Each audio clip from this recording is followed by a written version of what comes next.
Okay, so how is everyone today? Good, I hope. Okay, so today's the 5th.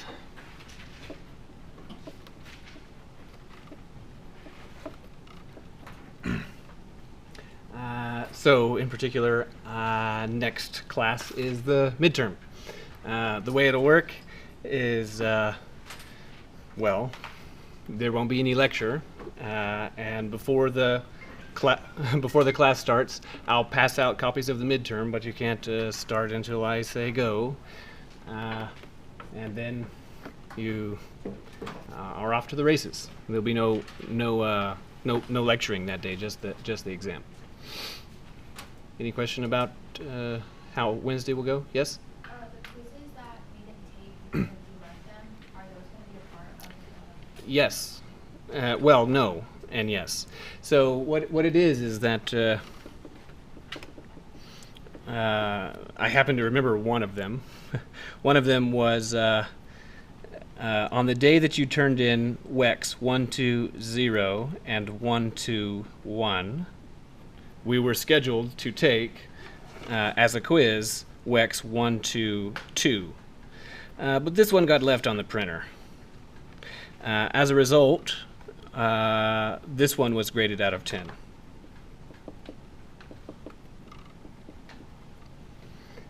So it's subject to the exam. It's subject to the out of 10 policy on the midterm. But this one, you can think of it. It's effectively like this one just never existed, right? It's like it was written out of existence as a result of being left on the printer. But at any rate, all of the ones out of 10 are look at the calendar. The calendar page of the course web page.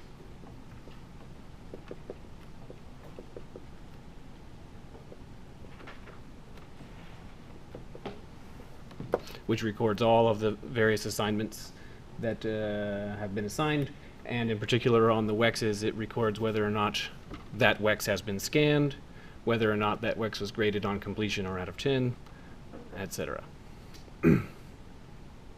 Other questions?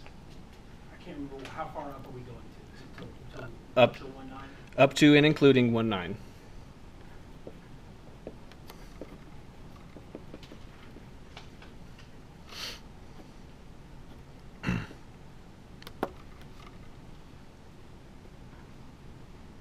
Other questions? Exciting times. Yes? You said there would be like 3 WEXs that covered things from anything that we learned up Right. till now. Right. It combines concepts. Right. So you can think of it like the WEXs that were graded out of 10. There are, I think, either 19 or 20 of them. I don't recall the number. But it's something like that. You can think of it like those constitute, say, 20 individual topics. And they kind of really just test just one thing. The point of the 3 that are new, that everyone must do, is that I'm going to combine 2 of those 19 and make a question to where you have to do something that's new and also a combination of things that you already know.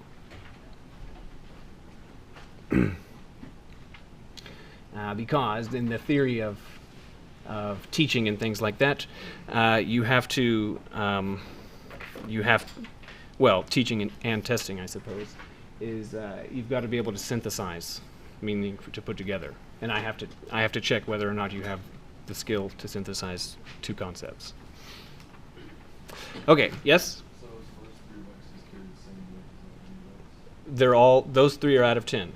So it'll be an out of 10, an out of 10, an out of 10, and then conceivably you could do 0 of the redos. But you could also do up to 10 of them.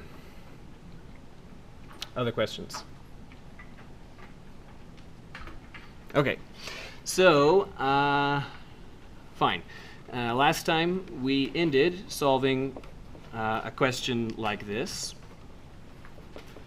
So please solve 2w minus 1 squared is equal to negative 12. So what's the correct way to respond to this request? There's no real solution. Because, in a sense, your inner monologue or dialogue or whatever is going on inside of you, in the first place, is this question being conducted in the reals or in the complex? This is a real question, not a complex question. And how do you know that it's a real question? Because it doesn't say complex, right? So then every exercise in Math 13-14 is in the reals, unless the exercise explicitly is stated to be in complex. So you're sort of asking yourself, obscuring this part that causes the trouble, just cover it up and ask, what real number could I possibly be covering up such that when I square it I get -12? There isn't such a real. So the question we're asking ourselves is what real number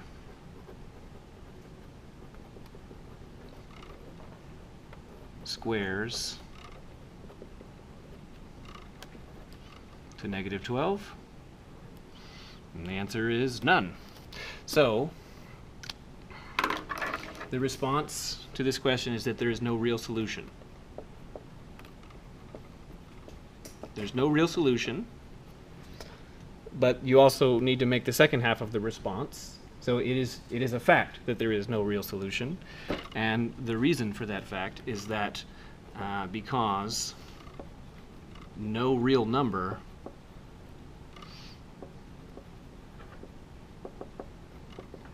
squares to -12. So it requires both parts. The statement that there is no solution and also the reason why that is the case. All right.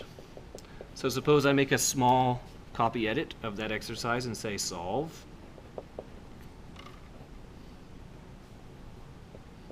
(2w minus 1 squared is -12. So currently it's exactly the same exercise. And if I were to stop writing, then the answer would be exactly the same answer. But now I'm going to modify it to say solve in the complex numbers. And this changes everything.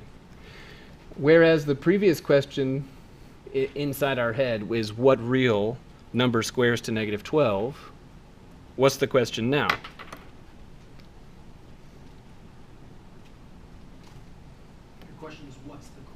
Yeah. So when we were looking at this for the first time, the question we needed to ask ourselves was what real number squares to -12? Now, right. So now the question is what complex number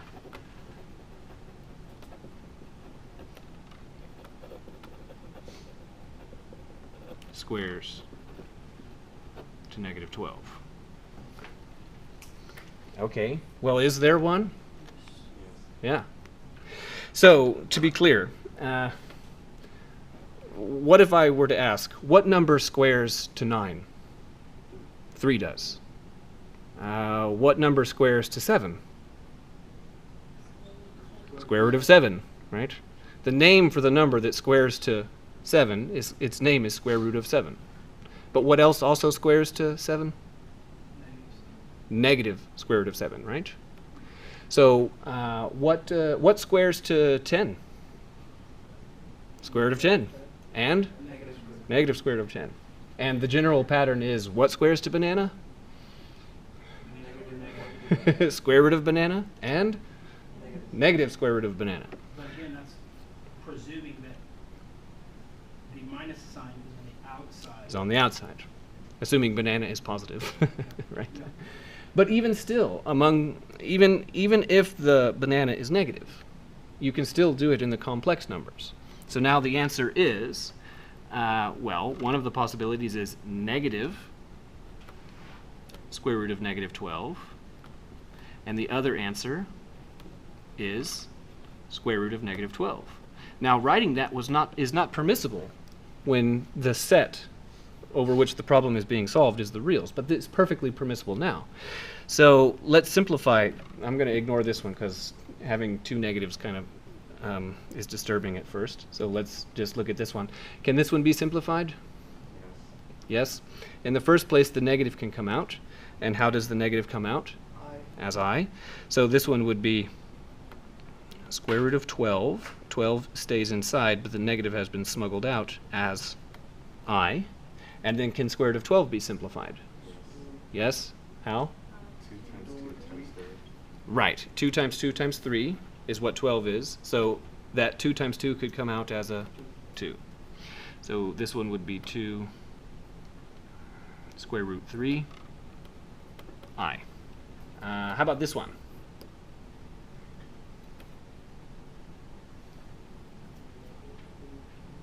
Exactly the same, except now there's a negative that's being carried around in the front.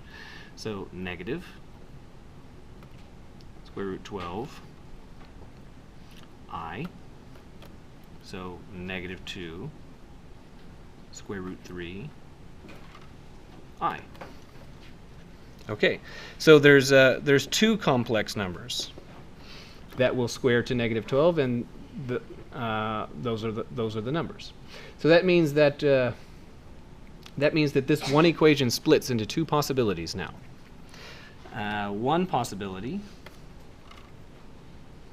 is that 2w minus 1 is equal to one of them. So how about negative 2 square root 3 I? So that's possible. So what I'm saying is that inside of there, the thing that's being squared, maybe it was that. That could work. But also it could be that. So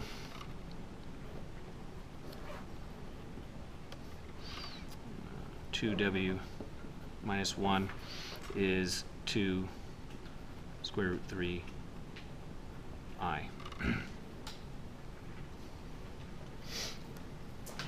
And now 2 square root 3 I looks a little odd. You know, it may look strange to you, but it's just a quantity like anything else, just like as if it were a 7. And so now you just treat it normally. So we'll add 1. So 2w is 1 minus 2 square root 3 I, or 2w is 1 plus 2 square root 3 I. Maybe.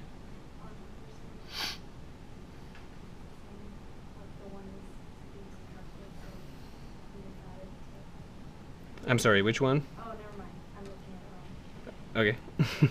So, yeah, in both cases I added 1. So for this case, I add 1, and for the other case. I just wrote it differently, so I got confused. Then now what? Divide by 2.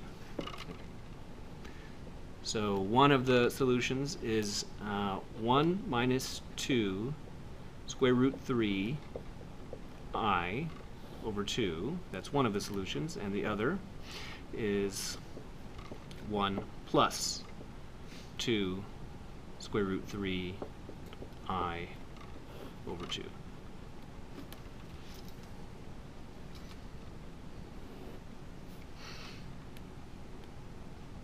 Okay. Any question about this one?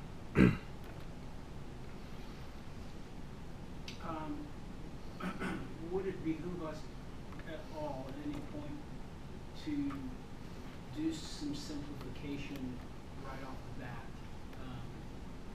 Like when I see that, I think I want to like factor it out. This? Yes. Or Multiply it out and collect like terms? Not really. That would kind of be, in fact, counterproductive. Okay. So let me explain what I mean by that. Generally speaking, we like it when it gets to this place, to where it looks like, you know, banana squared equal k. We like that. So when it has this structure, that's good. So this one is in that structure. So we wouldn't want to multiply this out. So maybe if this was like banana plus smiley face, you wouldn't want to multiply that out. This is good. So let me explain what I mean. But it's going to take a minute to come around to my explanation.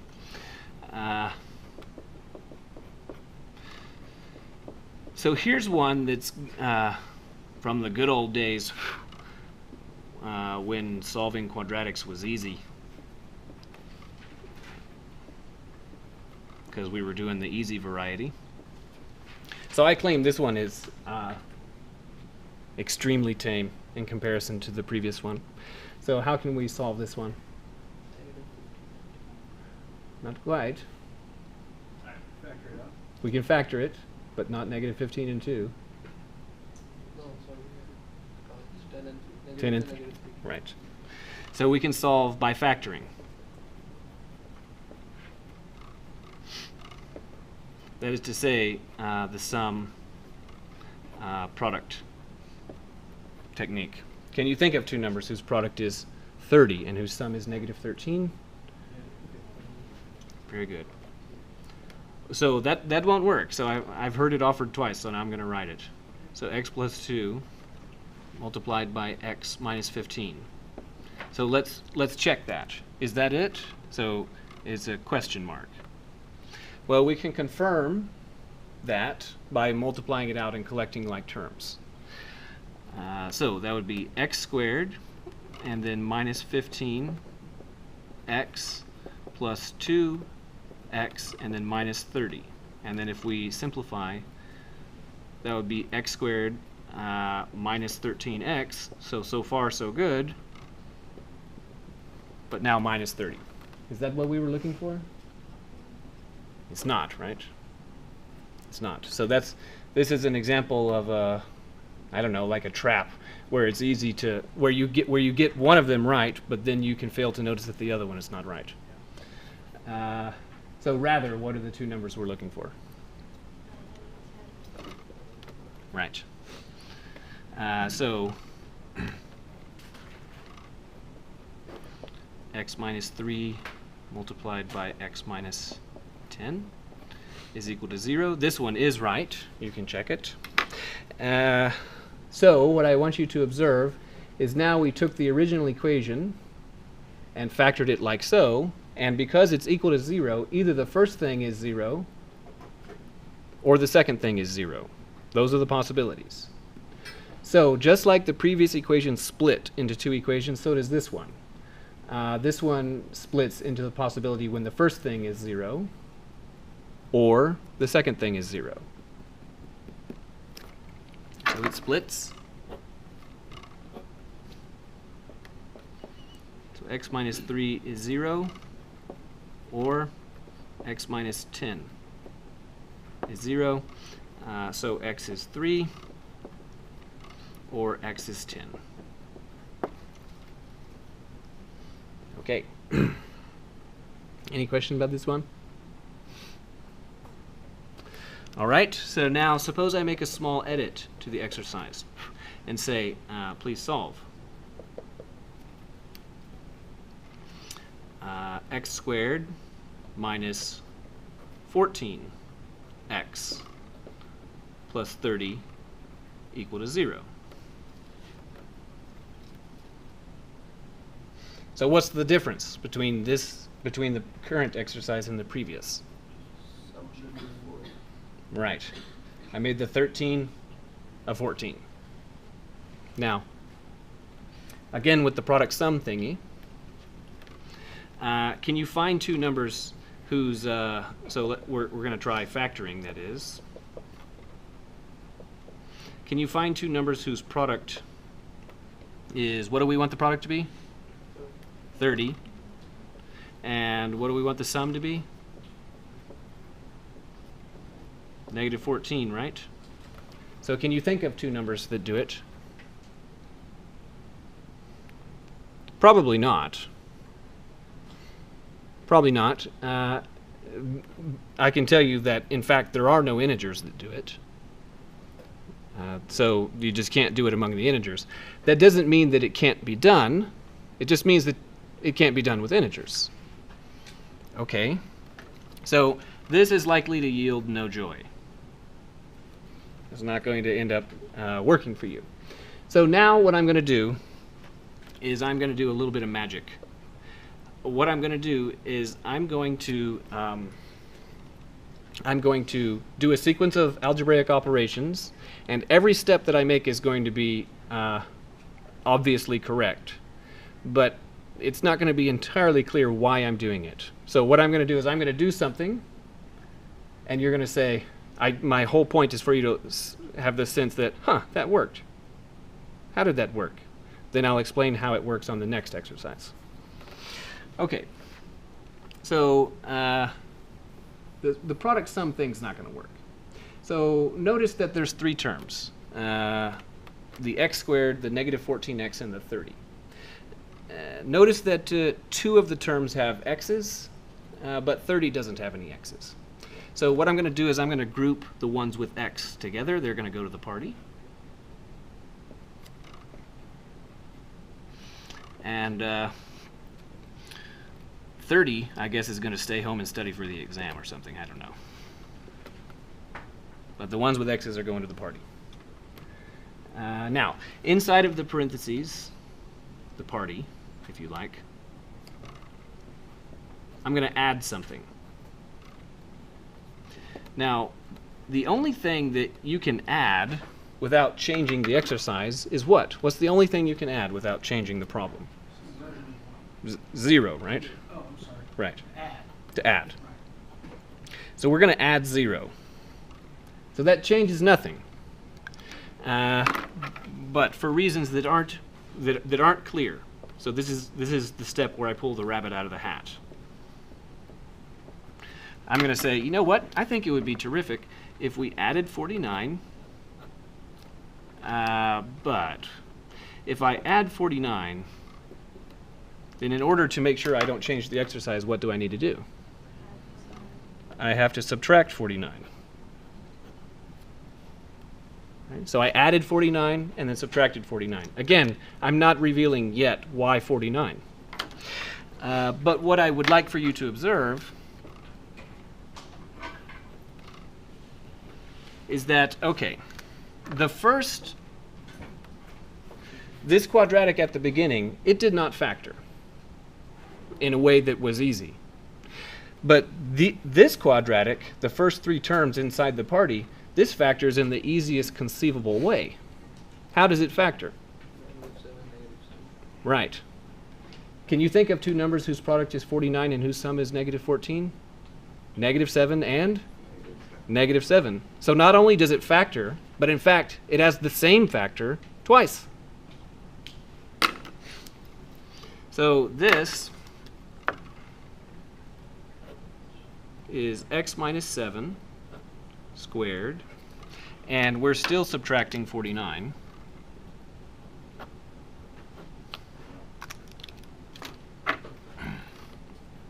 And then adding 30 equal to 0. So now we can drop the parentheses, the square parentheses. And then once we drop them, we'd have x minus 7 squared, and then we'd add together the negative 49 and the 30 to get what? Negative 19. So this would be x minus 7 squared minus 19 equals 0. And now I'll move the 19 over.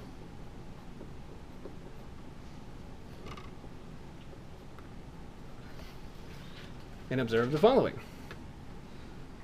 This is just like we were dealing with on the previous page. Can you see that it's like banana squared equal 19? That's what we want. That's a position that we know how to work from.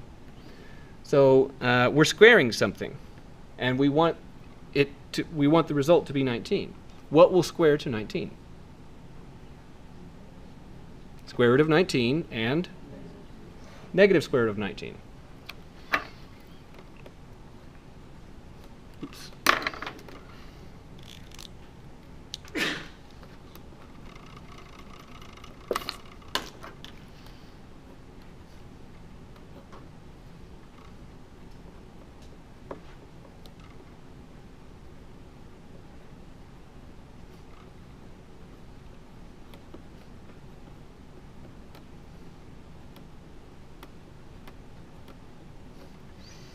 And then now we can add 7 to get x is 7 minus square root 19, or x is 7 plus the square root of 19. So what I meant when you asked, should I multiply it out and collect like terms, and I said that would be a little bit counterproductive. The reason is because if you're here at this position and you multiply things out and collect like terms, that's going to here. That's going back to the beginning. So it would be counterproductive.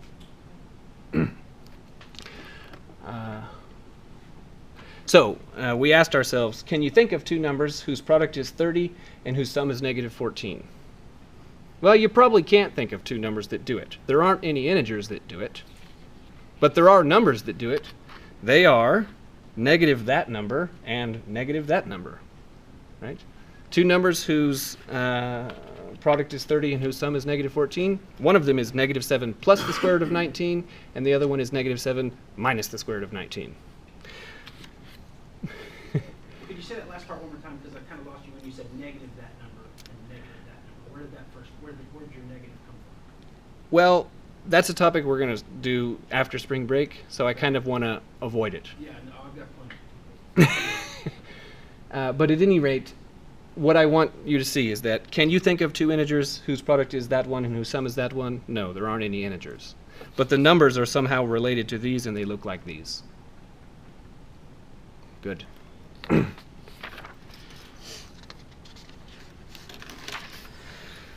Okay, so now the question was, where did I come up with that 49? That 49 was fantastic, wasn't it? Okay.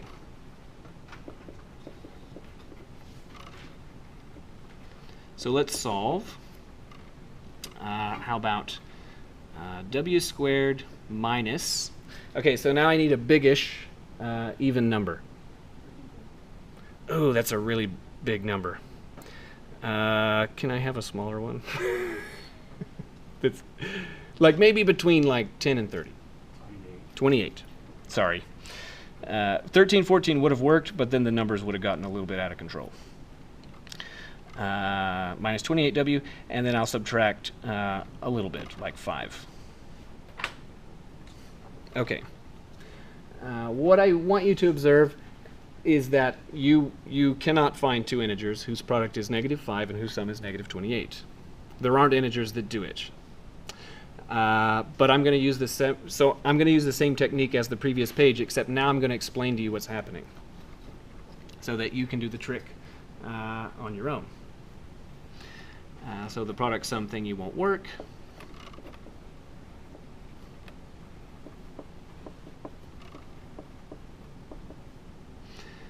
So we'll do the same trick as before. So who's going to the party? Very good. W squared minus 28w. And then 5 is going to stay home, or negative 5, I guess, is going to stay home and study for the exam.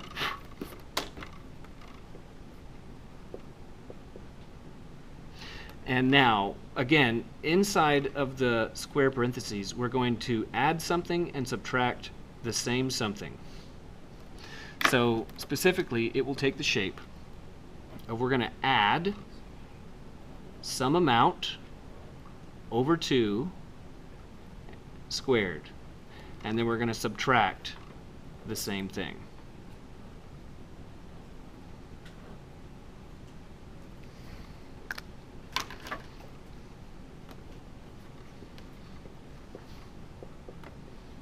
And the question is I've left the numerator blank. What goes in there? It's 28. It's going to be 14. So this goes in there.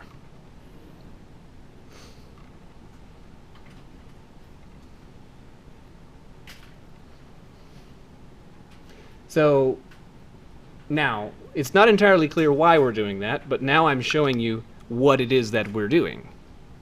So that's a 28. If it had been a 13, 14, I'd have put it in there. But then we'd have to square a number that's like 600, or it'd be a big number. So we're adding some amount and subtracting the same amount.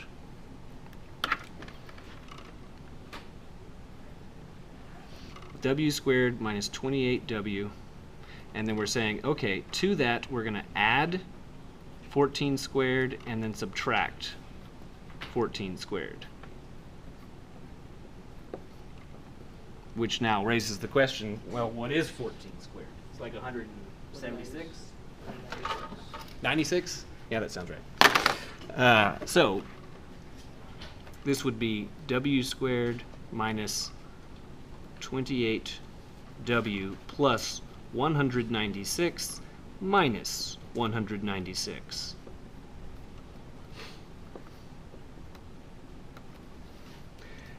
And that all seems pretty strange until you realize what the point is. The point is that we wanted to factor this. That would have been great if we could. But we couldn't think of any numbers easily that would cause this to factor. So we did this add 196, subtract 196 bit. And now look, these three terms, not only do they factor in the nicest conceivable way. How do they factor? W minus 14 and another W minus 14. And we still have to subtract that 196.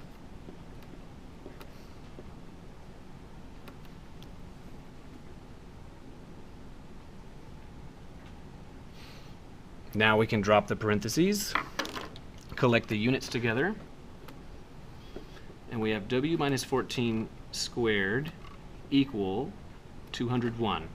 So I did a few steps all together there, right?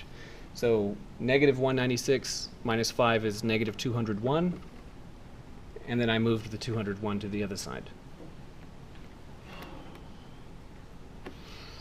So again, we find ourselves in this place, right? My hope and intention is that this place is now boring because it's so obvious what to do. So what is it that we do from here? Right. We need to ask ourselves, I see. I'm squaring something, and I want the result to be 201. Well, what would square to 201?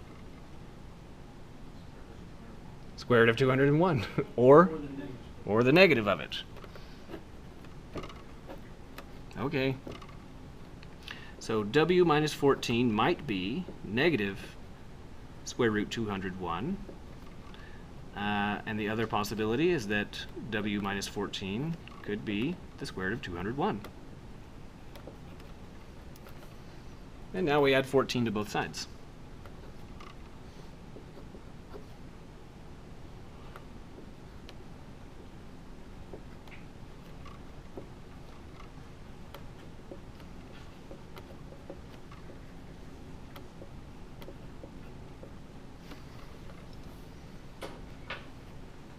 Okay, so now let's look at the previous page where it was just unmotivated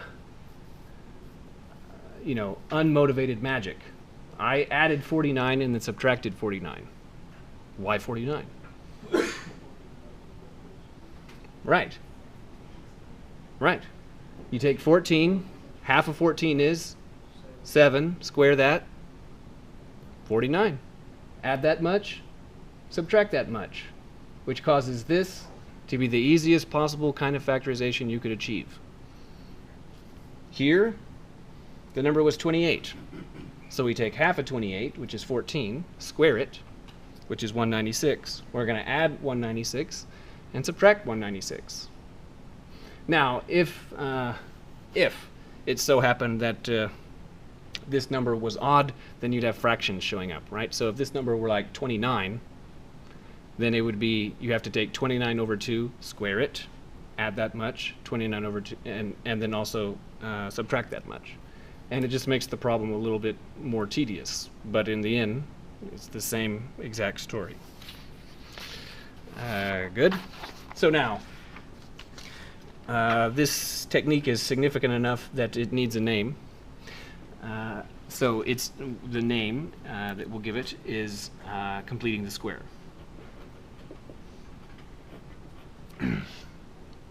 So the name for this technique is complete the square.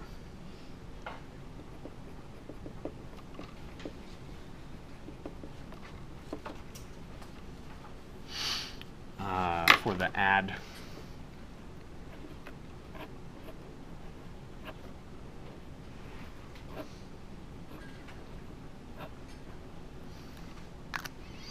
for that pattern, doing that kind of thing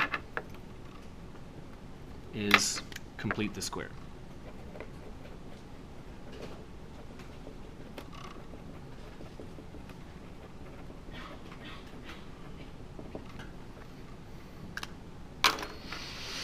Okay, so now, notably, all of the exercises that we've done completing the square, the two of them that we've done, have been monic. So now we need a non-monic example.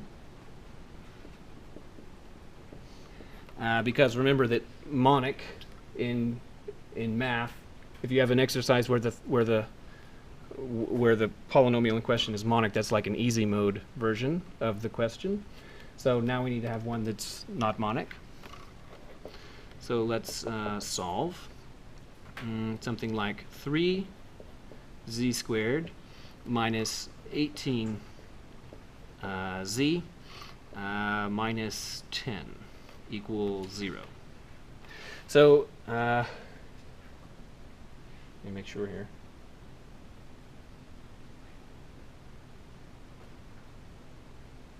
Yeah. So I was making sure that you can't find two numbers whose product is negative 30 and whose sum is negative 18, because otherwise this would have been too easy, right? Fine. So the product sum thing is not going to work. So because I'm kind of up against the clock, I'm going to just say it's not going to work and not illustrate that it doesn't work. I'm just going to complete the square. Now, still, only the things with z are going to the party. So it'll be 3z squared minus 18z, and then negative 10 is staying home to study. But the party is a monic party, right? You can't come to the party if you're not monic. Right? That would be a faux pas. So this is non-monic, and the way we're going to fix it is well, sort of like maybe you can't wear your dinner jacket to the party, you've got to take it off. So we're going to factor out the 3, and if we factor out the 3, then what will be left inside? Minus 6z, right? And now I'd like for you to observe that the quadratic inside now is monic, right? So now that the thing inside of the square parentheses is monic, you proceed just in the exact same way as before. What are we going to, inside of the square parentheses now, what are we going to add and subtract? 9. Because 6 is the number in the game. So we're going to take half of 6, which is 3, square that, 9. We're going to add that much and subtract that much.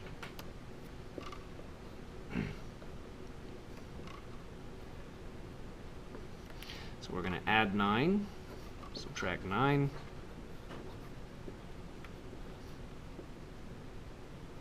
The first 3 terms inside of the square parentheses factor in the nicest possible way. How do these factor?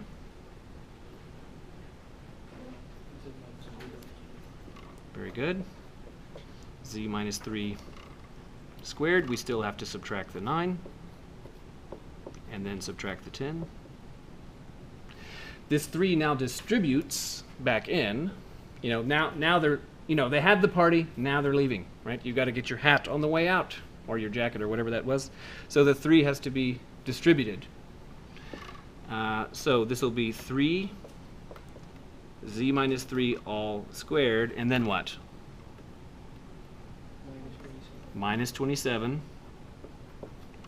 and then minus 10. So that's negative 37. I'll move it to the other side where it's positive 37.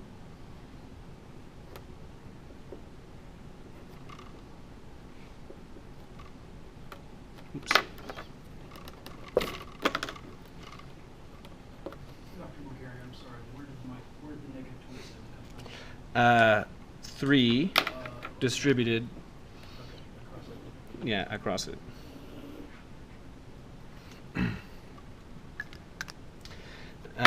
Then, now before we do the cover up the thing and square it, this one can't be wearing a party hat, right?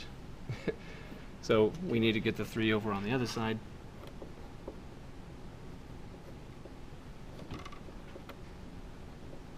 And now we're in the same position that we've been. I think this is the 4th time today, or 5th time. The only difference is that the right-hand side is now a fraction, and that I know that gives many of you pause. But after all, what is the name of the thing that squares to 37 over 3? Square root of 37 over 3. That's its name, right? There's nothing surprising about that. Also, what is the other thing that squares to 37 over 3? Right. So, it is possible that z minus 3 is negative square root 37 over 3, or that z minus 3 is square root 37 over 3. So now add 3 to both sides. Z is 3 minus the square root of 37 over 3, or z is 3 plus the square root of 37 over 3. So you can think of it like, well, having to factor out the 3 and then redistribute the 3 and have a fraction, all of that, that's the cost of dealing with non-monic exercise. So the fact that it wasn't monic, that's what causes all this extra grief.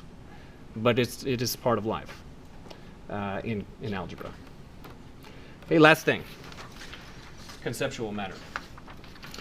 All right, so if we have a rectangle and its base is 5 and its height is 3, then what's its area? 15, right? I'm not asking a deep mystery, right? Base is 5 and height is 3. But there is something that is deeply important about that, and that is that product is geometrically linked to area. Okay, so suppose I take this quadratic, very simple one, x squared plus bx. It's monic, and it doesn't even have a constant, so it just doesn't even have one. Then the complete the square says that we're going to do x squared plus bx, and then we're going to add half of b squared and subtract half of b squared. So we add that much and subtract that much. Now, in the previous exercise, b was even, so we could perform that division and it looked nicer, but I promise you that's the same thing. These first 3 terms still factor, and they factor like the following. They factor to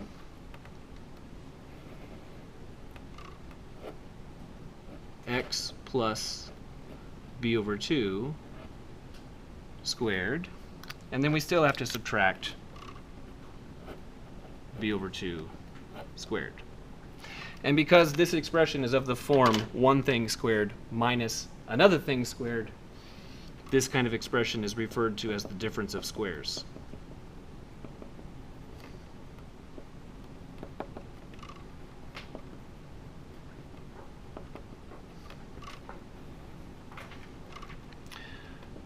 But if we interpret things differently, if I say, well, x squared plus bx,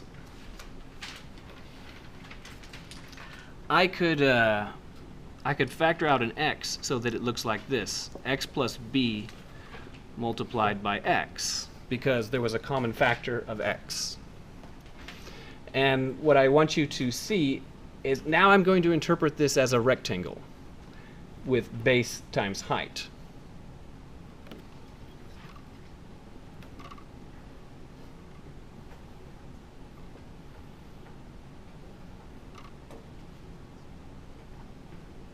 So the height is x, and the base is x plus b, right? It's x and then plus b more. So what I'm saying is this product is like this rectangle. Now I'm going to take that. I promise we're almost done. We're going to take that.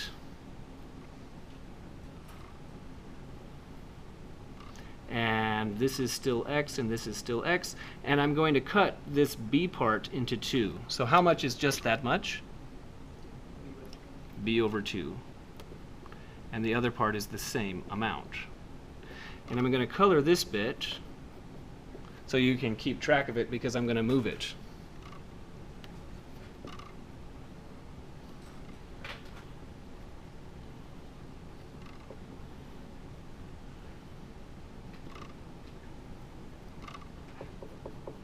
So I moved it down there. But I haven't changed the area, because all I did was just move that shaded strip down to the bottom. So this is x and this is x. What is that measurement? B over 2. And this measurement is also b over 2. Now, this is not a rectangle. But if I cover up this little bite that we took out of the bottom there, how tall is it? X plus b over 2. And how wide is it? Oh man, so you're saying that with the exception of this little corner, this thing would be a square? So would you agree with me if I were to say that this square is incomplete? Ah, well, let's just paint in that corner since it's evidently missing.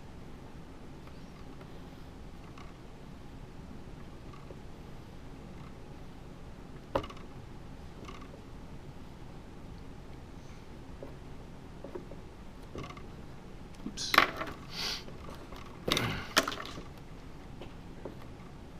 The question is how big is that corner? 1/16 or something? How tall is it? B over 2. How wide is it? B over 2. It's b over 2 squared? You mean this is a square too? Oh, that's like the difference of squares, isn't it? Wait, this red one, I took the time to write it in red also. The difference of squares. Good, let's have a quiz.